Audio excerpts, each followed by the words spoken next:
Bonjour Dana. Bonjour. Comment vas-tu? Je vais bien.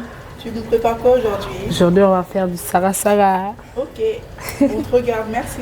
Merci, à tout à l'heure.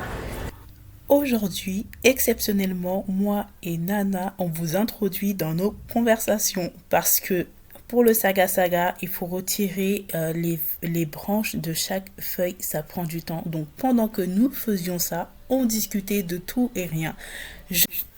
Je vais donc laisser les micros ouverts pour que vous puissiez entendre notre conversation. Ouvrez bien les oreilles parce que c'est vraiment, pour une fois, très constructif et très intéressant. Bonne écoute à vous. Maintenant, le vieux est décédé. Tous les enfants du vieux ont laissé ça. Et tous se sont convertis à l'islam. Mais ils ont laissé complètement ça. Jusqu'à ce que ça s'est perdu. Il n'y a aucun des enfants du vieux même qui connaît le secret du vieux. Et il est parti avec comme ça. Ah.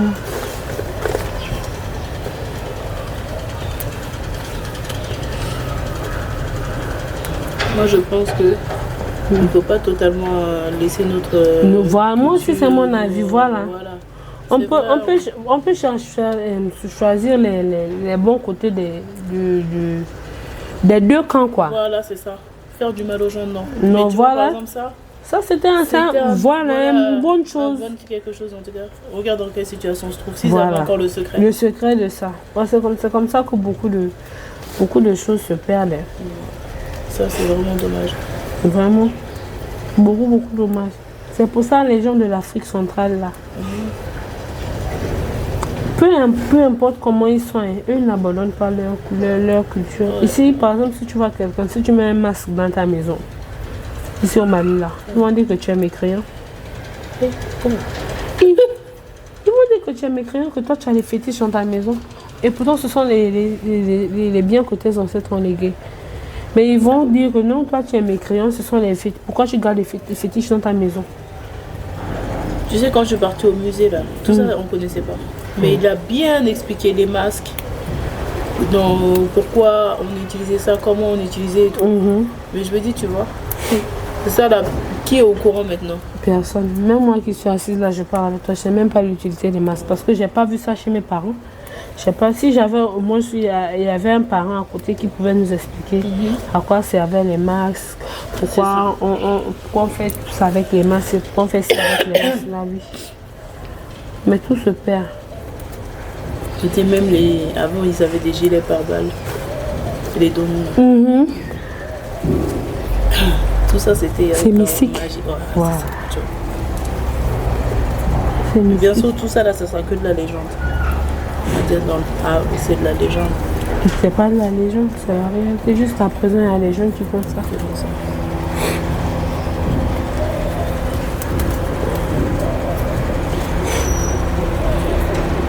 Comme les Maliens disent, c'est le fer qui coupe le fer. Sinon, jusqu'à présent, là, il y a toujours. C'est pas bon de se servir de ça pour faire du mal aux gens, mais.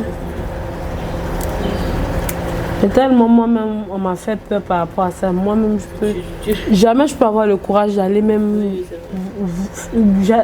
d'aller même m'asseoir chez un marabout, essayer de tellement, on m'a tellement fait peur, on m'a tellement mal parlé du côté mystique des choses. Sinon, moi, quand je suis partie à Ségou, il y a les masques de Ségou là-bas. Mais, et puis, c'était même pas loin de mon école. Mais je n'ai jamais eu le courage d'aller visiter là. Jamais. Une fois là, le père de ma fille, une fois il m'a amené à côté de mon école même. Il y a une mosquée là-bas. Ils appelaient que Djine Misri. Que c'est une mosquée. Ils sont seulement allés trouver que la mosquée là est déjà construite au niveau de Ségou là-bas. Ils sont allés trouver la mosquée déjà construite. Et ce sont les génies là qui ont construit la mosquée. À part ça, est-ce que je suis allée voir un autre monument là-bas?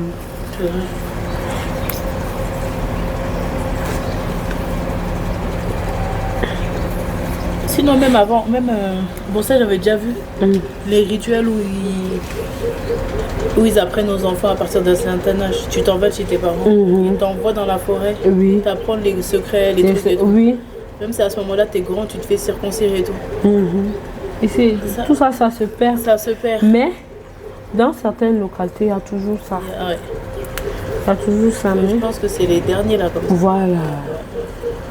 Ça, le mot. c'est Ce sont les dommage. derniers. C'est dommage. On a beaucoup d'après les Maliens, même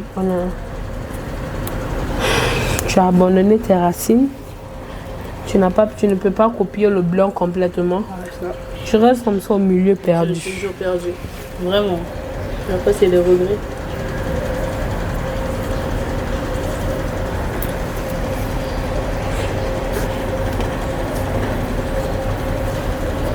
Il y a mon logeur aussi qui racontait une histoire comme ça. Il y a un monsieur au niveau de Djenner là-bas aussi. Lui, c'est-à-dire que on peut même pas rester là parler genre et puis tu fais la main et puis tu le touches comme ça en fait. Comme si genre tu veux lui taper. Non, tu meurs. Et sur le champ. Jusqu'à présent le monsieur est là-bas, il n'est pas encore mort. Oh. Qu'un jour il est parti. Parce qu'un jour il est parti saluer le papa en question. Le papa a dit que je peux te donner mon secret de comment est-ce que j'ai eu ça. Là, il a dit non, moi, franchement, ça, moi, je peux pas. Parce que je joue avec mes enfants. Imagine mon enfant, un jour, il vient me faire une accolade et tout ça. Donc, il a refusé.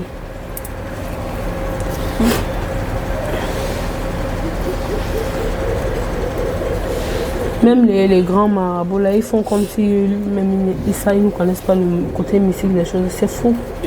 Tous travaillent avec ça. Si déjà même au niveau de Djenner où tout le monde reconnaît que là-bas c'est vraiment le fief même de l'islam au Mali, travaille avec les djinns et tout ça.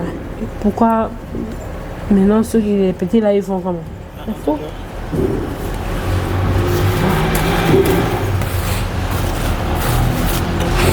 Parce que les mots logeurs là, eux ils viennent de Djenner. Quand ils te racontent des choses de la mosquée de Djenner, quand même. Tu as froid dans le dos. C'est vrai. Hey. Il paraît qu'il y a un endroit même dans la mosquée, jusqu'à présent, l'endroit là ne peut même pas être électrifié. Si tu amènes celui qui va installer le courant là-bas, là, ça t'électrocute d'abord. Maintenant, toi qui es fort, jusqu'à tu vas mettre l'ampoule là. Ça c'est.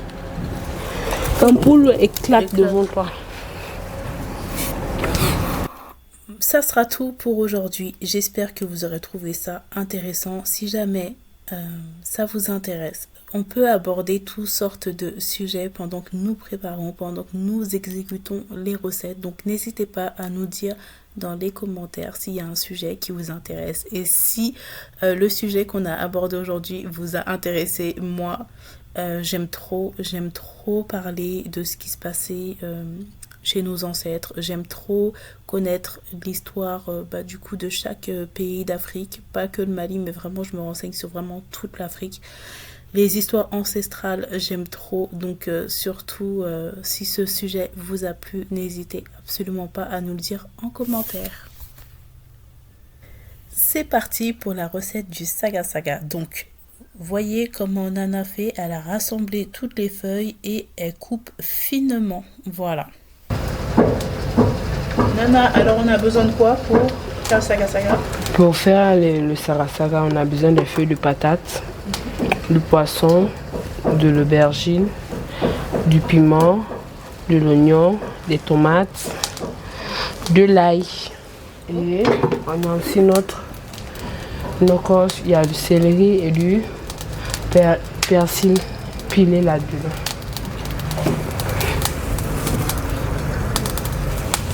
Du souma là aussi. Là c'est l'huile rouge. Tu l'as déjà fait chauffer? Oui, je l'ai fait chauffer. Parce que ici à Bamako souvent, on ne trouve pas de la bonne qualité d'huile rouge.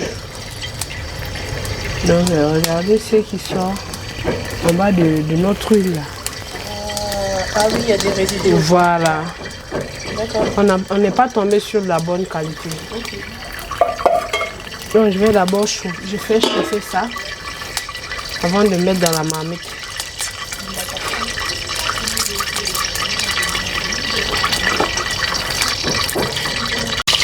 Donc là, tu as juste mis les oignons? Mais juste les oignons. Je vais chercher la louche. Alors là, dans l'huile rouge, tu as mis quoi?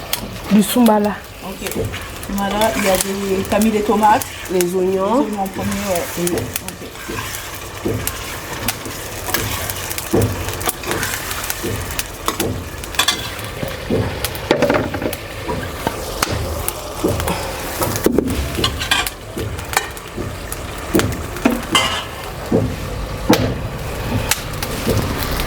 À ce stade-là, nous on a mis l'équivalent pour nous du adja rouge. Vous mettez un petit peu, vous dosez, hein, et vous mélangez, vous rajoutez un petit peu d'eau.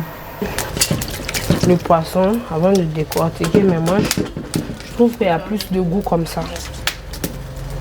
Ça. On a déjà lavé ça, hein, donc je vais juste rincer et mettre.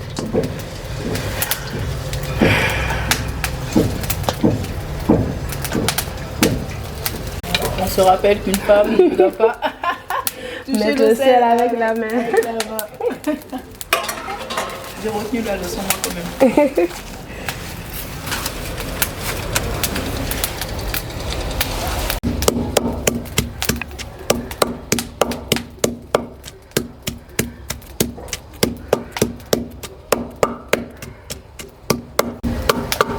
Là, tu as mis de l'ail et Du poivron.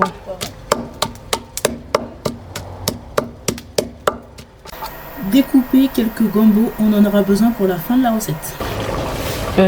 Tonton, je veux que tu épouses maman.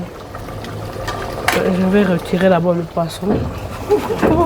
On va se concentrer sur ce qu'on fait là-bas. Là maintenant je retire le poisson, ça tourne, non? Oui, c'est bon. Voilà. Ok. Quand l'enfant lui a dit, je veux que tu épouses maman, puisque la femme est veuve. La femme est veuve, il a dit, je veux que tu épouses maman. Donc, lui aussi, il a commencé à... Il a déplacé les parents. Ils sont partis faire... amener la cola chez la dame. Maintenant, je vais mettre mon sac. Et mes feuilles.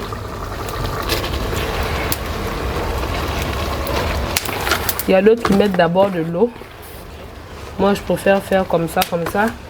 Les feuilles de sarasara, eux-mêmes, les feuilles de sarasara là même font sortir de l'eau. Quand ils vont faire sortir de l'eau, après on va ajouter un peu d'eau pour que ça cuise encore mieux. Voilà. Maintenant, quand ils sont partis avec... Eh, Neba! Ah, mais quoi? Dîner venait de.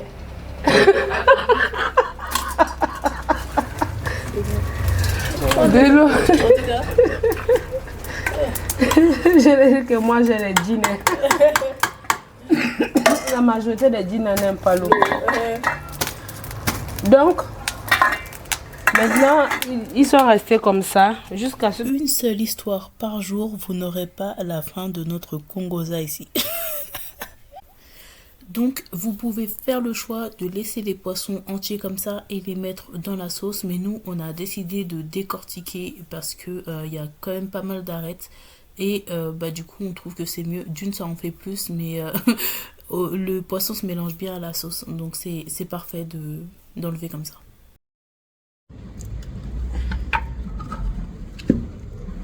Là, c'est l'ail et le poivron que tu as rajouté. Et maintenant, ici, ça lui sert bien de persil. Okay. Là, c'est céleri et persil qu'on avait pilé avant. Voilà.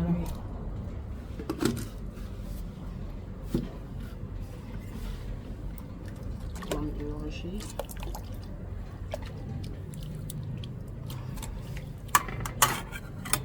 Et laisser cuire. Et là, j'ai décortiqué le poisson. J'ai enlevé tous les arêtes. Et là, on va se mettre ça en fin de cuisson. Fin.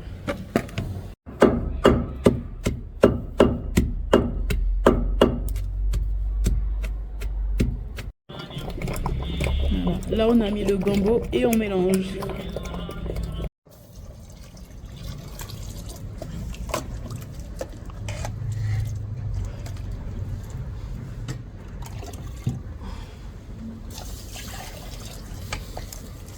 On va laisser les légumes. Et ça va bien cuire. Là, je vais acheter un ail pilé. Ah, ça veut dire que c'est cuit là.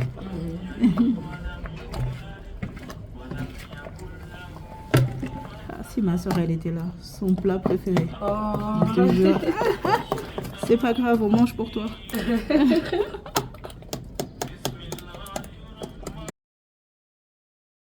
Laissez votre sauce sous feu doux pendant une dizaine de minutes et bonne dégustation. N'hésitez pas à liker, à vous abonner et à activer la cloche de notification pour ne rien rater des prochaines vidéos.